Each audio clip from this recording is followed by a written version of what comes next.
చేరుకుడి వచ్చిన మీ అందరికీ యేసుక్రీస్తు పేరిట శుభాభినందనాలు. ఒక 2 నెలల క్రితం 3 నెలల క్రితం మీకు స్త్రీల గురించి కొన్నిటిని చెప్పాం. బైబిల్లో ఉన్నటువంటి స్త్రీలు ఎలాంటి వారు, ఏం చేశారు, మీరేం చేస్తారు అని కూడా ఆ రోజు క్వశ్చన్ వేసాం.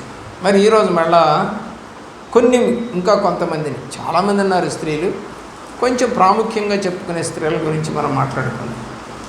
మొట్టమొదటిగా తిమోతి మొదటి గ్రంథం 2వ అధ్యాయం 10వ వచనం నుండి కొన్ని చూద్దాం. 2వ అధ్యాయం 10వ వచనం. మొదటి తిమోతి, దైవభక్తి గలవారమని చెప్పుకొని స్త్రీలకు తగ్గట్టుగా సత్క్రియల చేత తమ్మును తాము అలంకరించుకున్నాం. ఫస్ట్ పాయింట్, స్త్రీలు అలాగ ఉండాలి, దైవభక్తి గలవారమని చెప్పుకున్నట్లుగా. నీ ముఖం చూస్తే ఏమి మామూలు మనలాంటి మనిషే అన్నట్టు ఉండకూడదు, దైవభక్తి కలిగినటువంటి స్త్రీగా కనపడాలి. కాబట్టి దానికి ఏమన్నాడు, అలా కనపడాలంటే సత్క్రియలు మాత్రమే చేయాలి, సత్క్రియలతోటి తమ్మును తాము అలంకరించుకోవాలి. అంతే తప్ప రంగులు వేసుకొని, ఐబ్రోస్ పూసుకొని, లిప్స్టిక్లు వేసుకొని, మేకప్లు వేసుకొని, ఏమండి రకరకాల డ్రెస్అప్లు చేసుకొని రావటం కాదు. దైవభక్తి గల వారికి తగ్గట్టుగా అలంకరించుకోవడం నేర్చుకోవాలి. మొట్టమొదటి 11వ వచనం, స్త్రీలు మౌనముగా ఉండి సంపూర్ణ విధేయతతో నేర్చుకుని. అక్కడ ఉందండి, ఈరోజు సంఘాల్లో స్త్రీలు పెత్తనాలు చేసేవాళ్ళు ఎక్కువైపోయారు. కాబట్టి బైబిల్ ఏం చెప్తుంది, మౌనముగా ఉండి సంపూర్ణ విధేయతతో నేర్చుకోనవలను, అన్నీ నేర్చుకోవాలి. ముస్లిమ్స్ మసీదుకి వెళ్ళరు, ఆడవాళ్ళు ఇంట్లోనే ప్రార్థన చేసుకుంటారు, నమాజ్. వాళ్ళు రానిరు, అసలు స్త్రీలు రారు వాళ్ళ మసీదుకి. వెళ్ళకూడదు అంటే వెళ్ళొచ్చు అని చెప్తున్నారు కొంతమంది, కానీ అక్కడికి ఎవరు కూడా పురుషులు వెళ్తారు తప్ప స్త్రీలు వెళ్ళి కనపడదు. అలాగే పాత నిబంధనలో కూడా అంతా పురుషులే కనపడతారు తప్ప స్త్రీలు ఎవరు మందిరాలకు వెళ్ళలేరు. 12వ వచనంలో, స్త్రీ మౌనముగా ఉండవలసిందే కానీ ఉపదేశించుటకైనా పురుషుని మీద అధికారం చేయటకైనా ఆమెకి సెలవులేదు. పౌలు భక్తుడు ఏం చెప్పాడో, పౌలు శిష్యుడు కాబట్టి తిమోతి కూడా అదే చెప్తా ఉన్నాడు. తిమోతికి రాసిందేలేండి, పౌలు రాసిన పత్రిక ఇది, కొరింథీ పత్రికలో రాశాడు. అది స్త్రీలు ఎందుకు అలా ఉండాలంటే వాళ్ళలో చెడుతనం ఉంది కాబట్టి అలా ఉండాలని రాశాడు. అయితే ఇక్కడ తిమోతికి కూడా అదే చెప్తా ఉన్నాడు, స్త్రీ మౌనంగా ఉండవలసిందే కానీ ఉపదేశించుటకైనను. ఈరోజున ఉపదేశం చేయట్లేదండి, చేస్తున్నారు కదా. ఉపదేశించుటకైనను పురుషుని మీద అధికారం చేయటకైనను ఆమెకు సెలవు ఇయ్యలేదు. టీవీలో చూస్తూ ఉంటే భార్యలే కనపడుతూ ఉన్నారు తప్ప భర్తలు కనపట్ల, అంతా వాళ్ళే నడిపించేది. అయితే ఉపదేశించుటకైనను అంటే వాక్యం చెప్పడానికి కూడా పనికిరారు అన్నట్టుగా రాశాడు ఈ వాక్యాన్ని. చేశారా అలాగా లేదా అంటే కొత్త నిబంధనలు ఎవరు కూడా అలా వాక్యాలు ఏమి పాటించలేదు ఎక్కడ కూడా. దేవుని యొక్క ప్రేమలో ఆలోచించవలసిందిగా కోరుతా ఉన్నాం. తర్వాత మనం చూస్తే 14వ వచనం, మరియు ఆదాము మోసపరచబడలేదు కానీ స్త్రీ మోసపరచబడి అపరాధంలో పడింది. మోసం ఎవరిని చేస్తారని చెప్పి రాస్తుంది, స్త్రీలను చేస్తారు, పురుషుని చేయలేరు అన్నట్టుగా రాస్తుంది. కానీ పురుషుడు స్త్రీ వల్ల మోసపోయాడు. అని చాలా విషయాలు మనం చెప్పుకోవచ్చు. మళ్ళీ పాత నిబంధనలోకి వెళ్తే తప్పు అయిపోతుంది, ఇప్పుడు కుదరదు. అలాగే దేవుని ప్రేమించుకులారా, మొదటి రాజుల గ్రంథం 11వ అధ్యాయం 1వ వచనం, మోయాబీలు, ఎదోమీలు, అమ్మోనీయులు, సీదోనీయులు, హిత్తీయులు అని జనులు మీ హృదయములను తమ దేవతల తట్టు త్రిప్పుదురు గనక వారితో సహవాసము చేయకూడదని, వారితో మీరు సహవాసము చెయ్యనీయకూడదనియు యెహోవా ఇశ్రాయేలులకు సెలవిచ్చి ఉన్నాడు. అయితే రాజైన సొలొమోను ఫరో కుమార్తెను కాక ఆ జనుల్లో ఇంకా అనేక మంది పరస్త్రీలను మోహించి, ఏదైతే దేవుడు చేయొద్దన్నాడో ఆ పని చేస్తూ ఉన్నాడు ఇప్పుడు సొలొమోను. ఎవరినంట మోహించింది? పరస్త్రీలను. దేవుడిని ఎరిగిన వాళ్ళని కాదు. ఐగుప్తులో ఉన్నటువంటి స్త్రీలను వివాహం చేసుకుంటాడు. ఐగుప్తు అంటే పాపం, విగ్రహారాధికులు. కాబట్టి లేదు, అతను ఎందుకు చేసుకున్నాడో కింద 2వ వచనంలో రాస్తాడు, కామాతురత గలవాడై వారిని ఉంచుకొని చూపించు. అసలు కామాతురత కలిగిన వాడు మందిరమే కట్టకూడదు, వాడు పనికిరాడు. అసలు కామాతురత కలిగిన వాడు దేవుడికి ప్రార్థనే చేయకూడదు. ఎందుకంటే వాడు ఒక వ్యభిచారి, ఆత్మీయ వ్యభిచారి. అయినా మందిరం కట్టాడు, ప్రార్థన చేశాడు. సొలొమోను ప్రార్థన అంటాం, సొలొమోను జ్ఞానం అంటాం, చాలా చెప్తా ఉంటాం. కానీ సొలొమోనుకి మరి ఎన్నో బ్యాక్వర్డ్స్ ఉన్నాయి. ఎన్ని దేవుడి చిత్తమైతే సొలొమోను చేసిన పాపములని చెప్పాను గతంలో, మరలా చెప్తాను. కాబట్టి ఇతను 3వ వచనం, అతనికి 700 రాజకుమార్తెలైన భార్యలను 300 మంది ఉపపత్నులు కలిగండి. ఎందుకండి ఇంతమంది భార్యలు? 1000 మంది ఎందుకండి? ఏం వెలగబెట్టాలను? 1000 మంది. వాళ్ళ పిల్లలందరూ ఏమయ్యారో తెలియదు మనకి. వాళ్ళ పిల్లలు పుట్టారా లేదా, ఎంతమందికి పుట్టారు, ఆ వివరాలు కూడా లేవు మన దగ్గర. వాళ్ళు ఏం చేస్తారట, అతని భార్యలు అతని హృదయమును త్రిప్పివేసి. భార్యలు ఏం చేస్తారు? ఇందాక అవ్వ ఏం చేసింది? ఆదాము హృదయాన్ని తిప్పేసి. కాబట్టి స్త్రీలు భర్తల యొక్క హృదయాల్ని తిప్పేస్తారు, చెడుతనంలోకి తిప్పేస్తారు. మంచిగా చాలా చెప్పుకోవచ్చు అయ్యి, కానీ కుదరదు ఈ టైంలో. సొలొమోను వృద్ధుడైనప్పుడు అతని భార్యలు అతని హృదయమును ఇతర దేవతల తట్టు తిప్పగా, అతడి తండ్రి అయిన దావీదు హృదయములే అతని హృదయము దేవుడైన యెహోవా యెడల యథార్థం కాకపోయెను. సొలొమోను అష్టారోతు అను సీదోనీయుల దేవతను, మిల్కోము అను అమ్మోనీయుల హేయమైన దేవతను అనుసరించి నడిచాడు. దేవుడు ఏం చెప్పాడు దావీదుతో? నువ్వు కట్టడానికి ఇల్లేదు మందిరం, నీ యొక్క నడుములో నుండి పుట్టినటువంటి కుమారుడైనటువంటి వాడి చేత నేను కట్టించుకుంటాను మందిరం, అతనికి నేను తోడుగా ఉంటాను అని చెప్పాడు దేవుడు. మంచిది. మరి ఇక్కడ ఇప్పుడు దేవుడు తోడుగా ఉంటే హేయమైన దేవతలను ఎలాగ అనుసరించాడు? ఇప్పుడు మీరు చేయట్లా అలాగే ఉంటుంది అది కూడా. ఎంత భక్తిపరులైనా సరే అండి, స్త్రీల వల్ల పడైపోతారు, నో డౌట్ ఎట్ ఆల్. ఎంత భక్తిపరులైనా సరే, సేవకుడు బలమైన సేవకుడైనా సరే పడేస్తుంది. ఏంది ఎప్పుడు ప్రార్థన అంటావు? రూపాయి దేవు ఇంటికి ఎలా గడుస్తుంది ఇల్లు? మేము ప్రార్థన పోతాం పొలవమని, ఏమండి పెట్టాలి నేను? కాబట్టి ఈ రోజున స్త్రీలు ప్రార్థనాపరులుగా లేరు, భర్తను ఎదిరించేవారిగా ఉన్నారు, లేకపోతే దేవునికి వ్యతిరేకంగా మాట్లాడే స్వభావం కలిగి ఉన్నారు. అది దేవునికి ఇష్టం కాదు. ఈ ప్రకారము సొలొమోను యెహోవా దృష్టికి చెడు నడత నడిచి తన తండ్రి అయిన దావీదు అనుసరించినట్లు యథార్థ హృదయముతో యెహోవాను అనుసరించలేదు. చక్కగా రాసేసారు. ఎలా నడుచుకోలేదంట? యథార్థ హృదయముతో నడుచుకోలేకపోయాడు. కారణం ఏంటంటే అతను అనేక మంది స్త్రీలను వివాహం చేసుకున్నాడు. ఒకటి.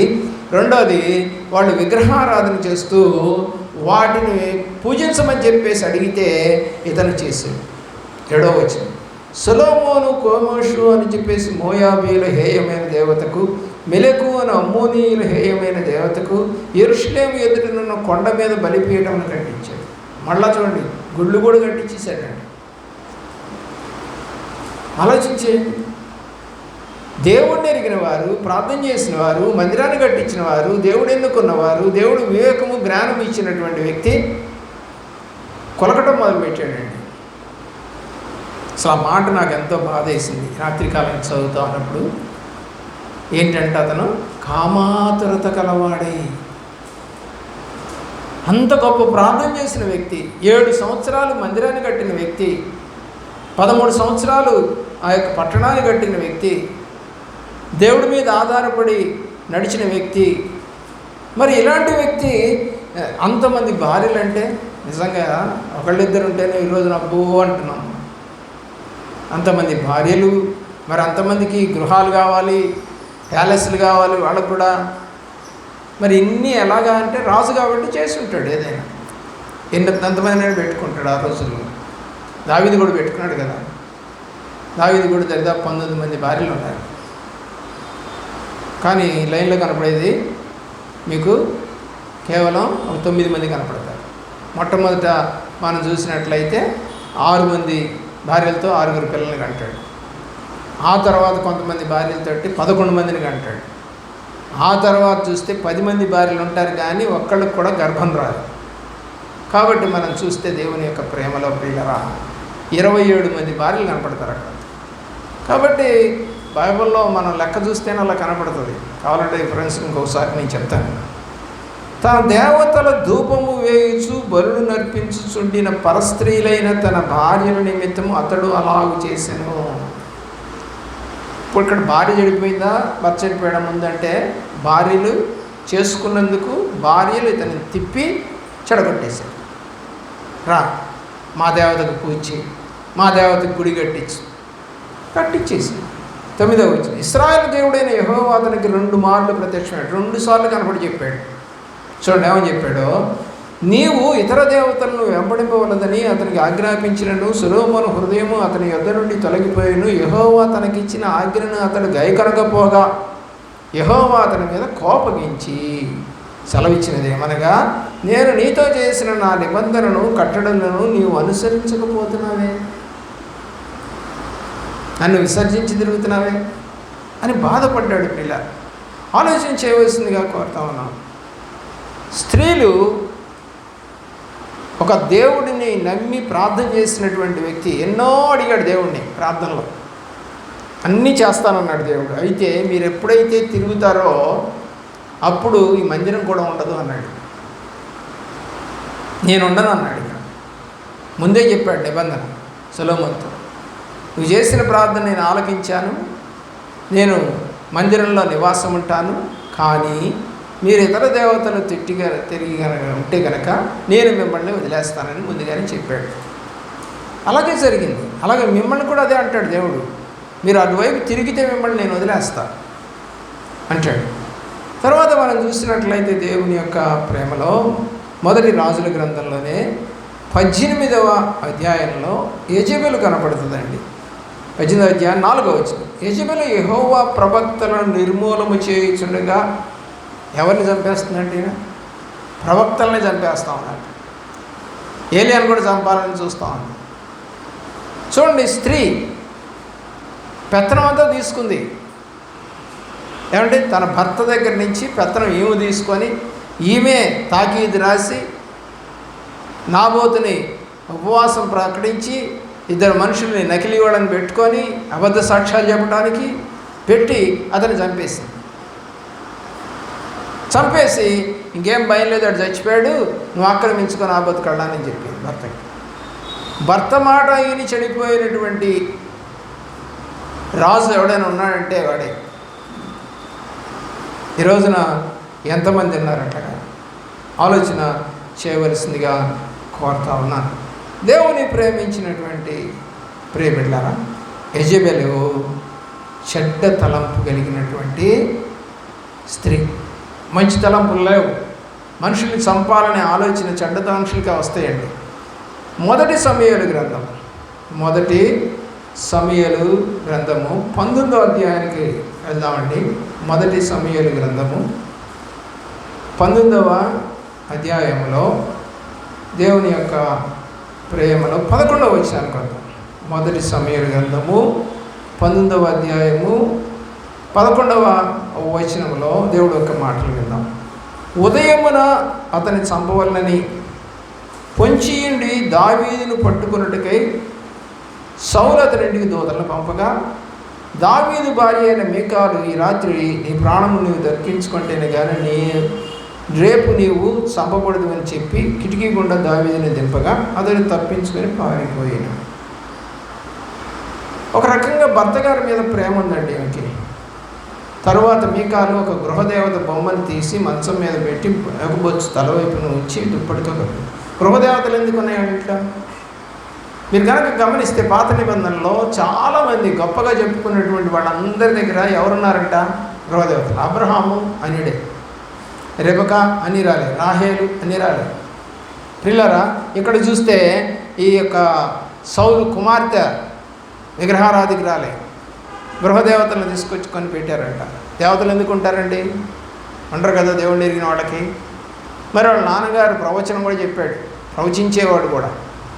అతని మీదకి దేవుడు అభిషేకం వచ్చింది కూడా, దావీదు మీద కూడా అభిషేకం వచ్చింది. మరి ఆ ఇంట్లో ఎందుకున్నాయి గృహదేవతలు? ఆలోచించేయండి. ఈరోజున మనం వాటిని ఇగ్నోర్ చేసుకుంటూ ముందుకు వెళ్ళిపోతూ ఉంటాం. ఏమండి అక్కడ జరిగింది మీకాలు గృహదేవత బొమ్మలు చేసుకోకూడదని రాసింది బైబిల్లో. నిర్గమాకాండం 20వ అధ్యాయంలో ఏ రూపమునైనను చేసుకొనకూడదు. మరి ఎందుకుంది ఇక్కడ? ఎందుకుంది ఆలోచించి. సౌలు దావీదుని పట్టుకున్నట్టుగా దూతలను పంపగా అతడు రోగి ఉన్నాడని చెప్పింది. ఎలాగైతే భర్తను తప్పించిందండి. భర్తను కాపాడిన స్త్రీగా కనపడదు. కానీ ఇదే స్త్రీ భర్తను అవమానపరిచింది. ఒకసారి ఆయన దేవుడు మందసాన్ని తీసుకొని వస్తా ఉన్నప్పుడు డ్యాన్స్ వేస్తే ఒక మామూలు వ్యక్తి చేసినట్టుగా చేసావని అతను అంటే ఆమె చనిపోతుంది. తర్వాత దేవుని యొక్క ప్రేమలో ఆదికాండము 21వ అధ్యాయము 17వ వచనానికి వద్దామండి. 17వ దేవుడు ఆ చిన్నవాని మొరను విన్నెను. అప్పుడు దేవుని దూత ఆకాశం నుండి హాగరును పిలిచి, హాగరు నీకేమి వచ్చినది, భయపడకమో, ఆ చిన్నవాడున్న చోట దేవుడు అని స్వరము విని ఉన్నాడు. ఇక్కడ హాగరు గురించి ఎందుకు మాట్లాడుకోవాల్సి వస్తుంది అని అంటే, యజమానురాల్ని ద్వేషించింది ఈ అమ్మాయి శారా. యజమానురాల్ని ఆమె కొడుకుని ఇబ్బంది పెడుతున్నాడు, బాధ పెడుతున్నాడు, అవమానపరుస్తున్నాడు అంటే ఆ సందర్భంలో ఇక నచ్చక శారా దాన్ని ఆ కొడుకుని తీసుకెళ్ళి పంపించేసేను అన్నప్పుడు అబ్రహాం బాధపడుతూ దేవుడిని అడిగితే నీ భార్య చెప్పినట్టు చేయమన్నాడు. ఎందుకని? వాగ్దానం లేకుండా పుట్టిన కుమారుడు, వాగ్దానంతో ఉన్న కుమారుడు కలిసి ఉండకూడదు అనే ఉద్దేశం. ఇప్పుడు వాడి బుద్ధులేవి రాకూడదు ఇస్సాక్కి. సరే పంపించేసాడు. ఆ యొక్క వేషల అరణ్యంలో మరి ఆమె నీళ్ళ తిత్తి అయిపోతే అప్పుడు పిల్లవాడిని పడేసి ఏడుస్తామంటే దేవుడు కనపడ్డాడు. అంటే ఈమె కూడా ఏడ్చింది. బైబిల్ ప్రకారము ఈమె కూడా ఏడ్చింది. దేవుడు ఇద్దరి యొక్క మొరలు విని దేవుడు ఆ యొక్క కుమారుణ్ణి హెచ్చించినట్టుగా వాక్యంలో మనకు కనపడుతుంది. దేవుడు 20వ వచనం, దేవుడు ఆ చిన్నవానికి తోడై ఉండెను, అతడు పెరిగి పెద్దవాడై ఆ అరణ్యంలో కాపురం ఉండి విలుకాడాయను. అతడు పారాన అరణ్యంలో ఉన్నప్పుడు అతని తల్లి ఐగుప్తు నుండి ఒక స్త్రీని తెచ్చి అతనికి పెళ్లి చేసింది. దేవుని యొక్క ప్రేమలో ఈ యొక్క బిడ్డని దేవుడు ఆశీర్వదించాడు. అబ్రహాము బతిలాడుకున్నప్పుడు ఆ అబ్రహాము బతిలాడుకున్నటువంటి విధానమును బట్టి 12 మంది రాజులు మరి అతనిలో నుంచి దేవుడు తీశాడు. అవే మనం ఇప్పుడు చెప్పుకున్నటువంటి దుబాయ్ కానీ, జోర్డాన్ కానీ, ఖతార్ కానీ, ఇవన్నీ దేశాలు 12 మంది రాజులు. హవీలా దేశం అంటే బంగారం పండే ఇది, అలాగే ఆయిల్ నిక్షేపాలు ఉన్నటువంటి ప్రాంతాలు, మంచి మంచి విలువైన ప్రాంతాలను దేవుడు వాళ్ళకి ఇచ్చేసాడు. అది వారు ఇప్పుడు అనుభవిస్తూ ఉన్నారు. దేవుని ప్రేమిస్తున్న ప్రియబిడ్డలారా, మత్తయి సువార్తలో 27వ అధ్యాయంలో 61వ వచనానికి వస్తూ ఉన్నాను పిల్లరా. మగ్దలేసే మరియయు వేరొక మరియయు అక్కడనే సమాధి ఎదురుగా కూర్చుండి ఉండిరి. దేవుడు చనిపోయిన తర్వాత సమాధి చేశారు. వీళ్ళు ఎక్కడ కూర్చున్నారంటే సమాధి దగ్గర. పై వచ్చిన తాను ఊరిలో రాతిలో తలపించుకున్న కొత్త సమాధిని దాన్ని ఉంచి సమాధి ద్వారమున పెద్ద రాయి పొర్లించి వెళ్ళిపోయారు. వాళ్ళు అక్కడే ఉన్నారు. ఎందుకని? 3వ దినాన్ని దేవుడు లేస్తానన్నాడు కదా. ఎక్కడ కూర్చున్నారు? కనిపెట్టుకునేటువంటి స్త్రీ. ఎవరండి? కనిపెట్టుకునేది, కార్యము చూసేంత వరకు. అంటే దేవుడు 3వ దినాన్ని లేస్తాడని చెప్పాడు. ఆ 3వ దినంలో దేవుడు లేస్తాడనేది చూసేంత వరకు కనిపెట్టుకున్నటువంటి స్త్రీ. ఈరోజు అలాంటి స్త్రీగా నువ్వు ఉన్నావా? కాసేపు ప్రార్థన చేసి సర్లే అనుకుంటున్నావా? ఆ జయం వచ్చేదాకా ప్రార్థన చేస్తున్నావా లేదా? ఆలోచన చేయవలసిందిగా కోరుతా ఉన్నాం. దేవుని యొక్క ప్రేమల పిల్లరా, మరియ గురించి బైబిల్లో మనకు కనపడతాం. లూకాసు వార్తలో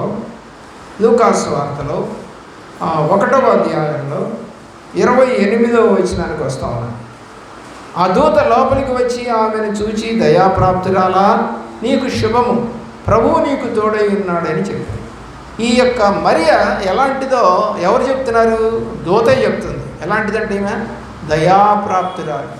అంటే దేవుడి దయను చూడగలిగింది, అంటే నమ్మకమైంది. మరి దేవుడు అంటే ఇష్టపడేది, ప్రార్థనాపరురాలు, భయపడేది సంఘానికి, సమాజానికి. కాబట్టి ఆమె ఏమన్నారండి? దయాప్రాప్తురాలు. మరియ అనే స్త్రీ దయాప్రాప్తురాలుగా ఉంది.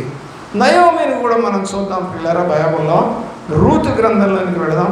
రూతు గ్రంథంలోనికి మనం వెళితే 1వ అధ్యాయంలో 8వ వచనాన్ని చూద్దాం పిల్లరా.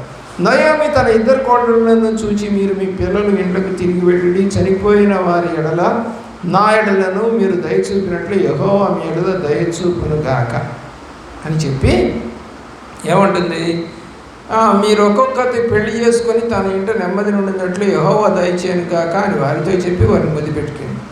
దేవుని ప్రేమిస్తున్నటువంటి ప్రియబిడ్డలారా, ఇక్కడ ఈ యొక్క నయోమి దేవుడిని ప్రేమించినటువంటి వ్యక్తిగా కనపడుతుంది.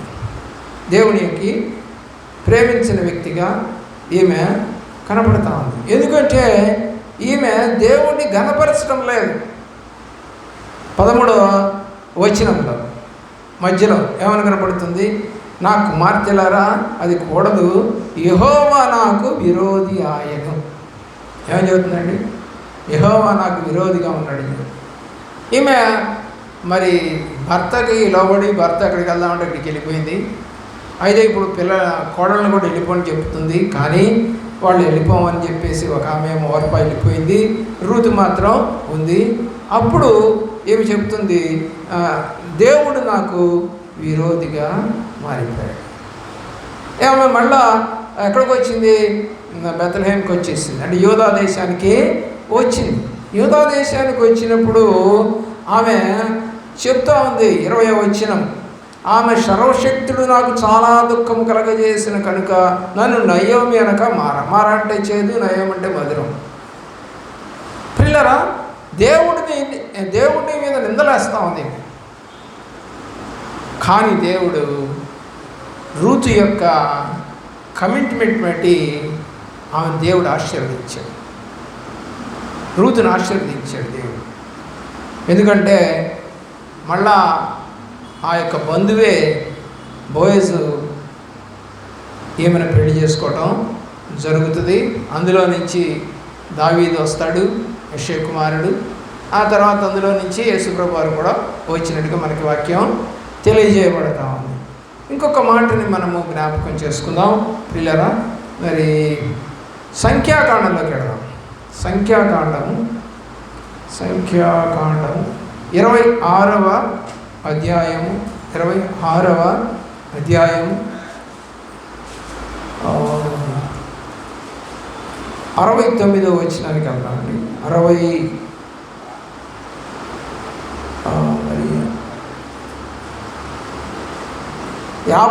వచనానికి వెళ్దాం. 59వ కహతు అమ్రామును కనెను. అమ్రాము భార్య పేరు యోకెబేదు. ఆమె లేవి కుమార్తె. ఐగుప్తులో ఆమె లేవికి పుట్టెను. ఆమె అమ్రామును, అహరోను, మోషేను వీరి సహోదరి మిరియామును కనెను. ఈ యొక్క యోకెబేదు అంటే మోషే యొక్క తల్లి. వాళ్ళ నాన్నగారి పేరు అమ్రాము. వీళ్ళ కుమారుడు ఈ యొక్క అహరోను, అలాగే మిరియాము. కన్న చిన్నోడు మోషే. వాళ్ళిద్దరు పెద్దోడు. ఇప్పుడు ఈ తల్లి ఎంత గొప్ప తల్లి అంటే కష్టకాలంలో కుమారుని బ్రతికించుకున్న తల్లి. కష్టకాలం అంటే మగపిల్లలు పుడితే చంపేయమని ఆజ్ఞ వచ్చిన దినాల్లో ఆ వ్యక్తిని కాపాడుకున్నటువంటి తల్లి. అలాగే మిరియాం కూడా తమ్ముడిని కాపాడిన స్త్రీ. కానీ తర్వాత మిరియాము తమ్ముడికి వ్యతిరేకంగా మాట్లాడుతుంది అనుకోండి. కానీ ఇక్కడ మనం చెప్పేది ఏంటంటే ఈ యొక్క తల్లిగారి గురించే మనం మాట్లాడుతున్నాం. యోకెబేదు చాలా మంచి స్త్రీ. దేవుని యొక్క ప్రేమలో ఆలోచించవలసిందిగా కోరుతాము. అలాంటి తల్లులుగా పెంచగలిగిన తల్లులుగా, మరి కుమారుని కాపాడిన తల్లులుగా మీరు కూడా ఉండాలి. ఇంకా మంచి భార్యలు చాలామంది ఉన్నారు, చెడ్డ భార్యలు ఉన్నారనుకోండి. మత్తయి సువార్త 27వ అధ్యాయము 19వ వచనానికి వెళదామండి. 27:19 మత్తయి సువార్త. అతడు న్యాయపీఠం మీద కూర్చున్నప్పుడు అతని భార్య, నీవు ఆ నీతిమంతుని జోలికి పోవద్దు, ఈ పొద్దు ఆయనను గూర్చి నేను కలలో మిక్కిలి బాధపడితిని, అతని యొద్దకు వర్తమానం పంపాను. అయ్యా యేసు ప్రభు వారి గురించి నాకు ఒక కల వచ్చింది. అయ్యా నీవు ఆ నీతిమంతుడి జోలికి పోవద్దు. ఈ పొద్దున నాకు కల వచ్చింది, బాధపడ్డా నేను.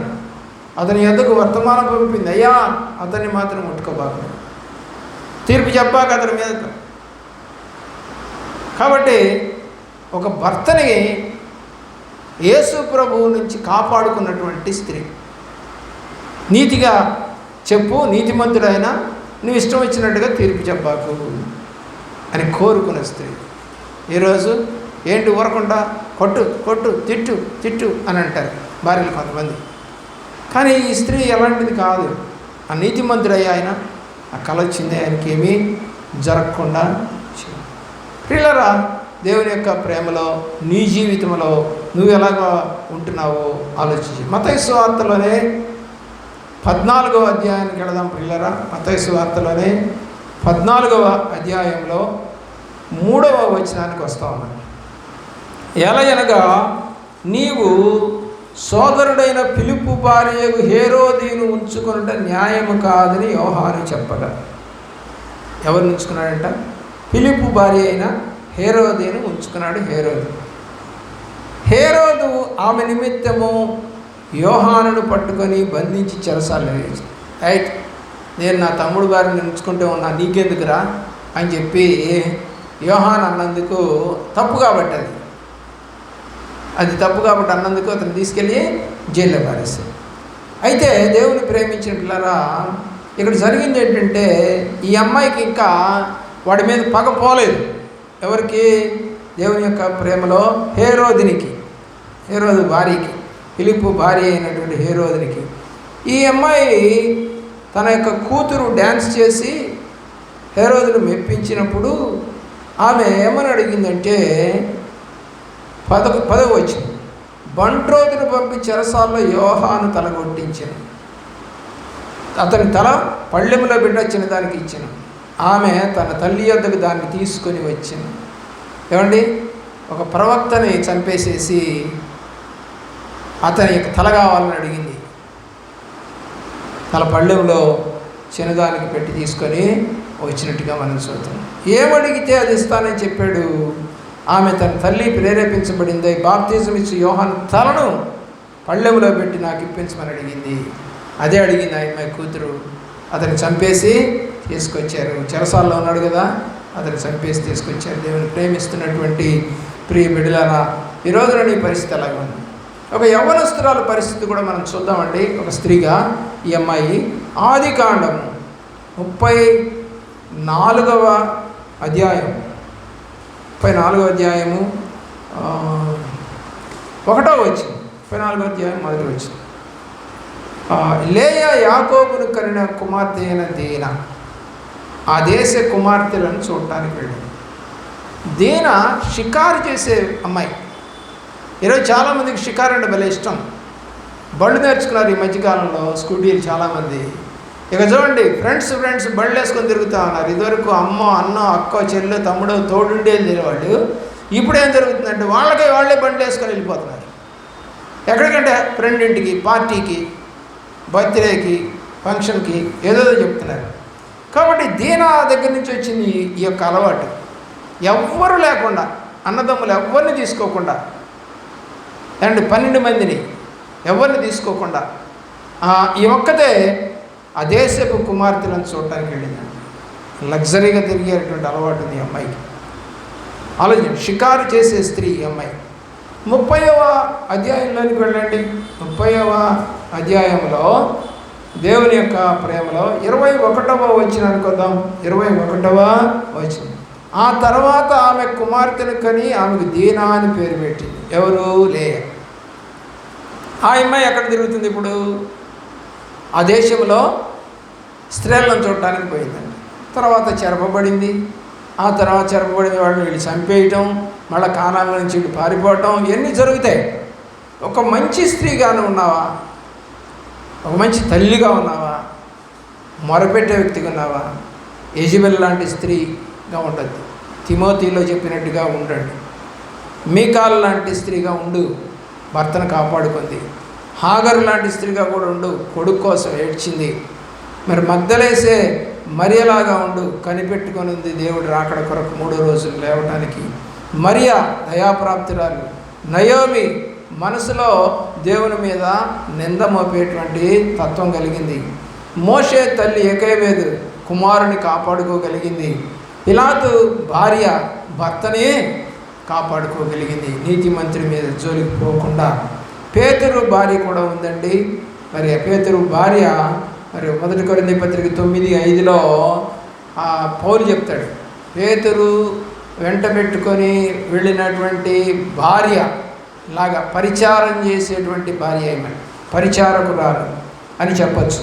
భర్తతో పాటు పరిచారము చేసినటువంటి వ్యక్తిగా బైబిల్లో మనకి కనబడుతుంది. హేరోదిని ఉంపుడు గతి అన్నమాట, చెడ్డ తలంపులు కలిగింది. దీన యవ్వనస్తురాలు, షికారు చేసే స్త్రీ. మిగతా కొంతమంది గురించి మనము తర్వాత చెప్పుకుందాము. దేవుడు కృపను బట్టి ఇప్పుడు ప్రార్థనలకు వెళదాం.